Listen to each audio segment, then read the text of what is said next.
Hi, Kyle. The question we have today is from a woman who wrote in about her husband. And she said that he expresses that he would like to be different and make changes about himself in certain ways. But what she witnesses with him is that he is very resistant to change and that a lot of his activities actually self-sabotage the ways that he says he wants to be different. She wants to know what do you have to say about that self-sabotaging and resistance to change behaviors?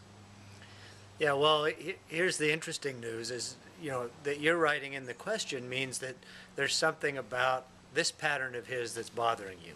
And there must be a part of you that would really like him to change or be different in some way. And so what that's letting us know is that in some way you're not really, fully on your path because, there's this deep desire to want him to be different.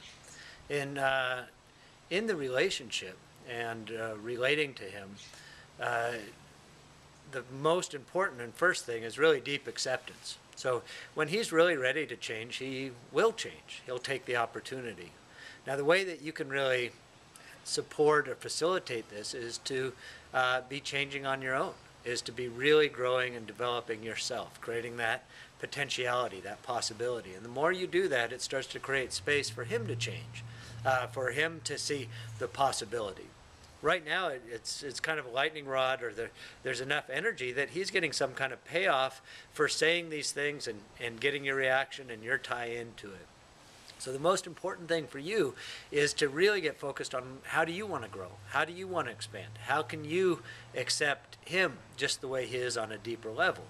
And then engage in your own process of growth and deepen your own presence. The more you do that, the more possibility and opportunity you create for him.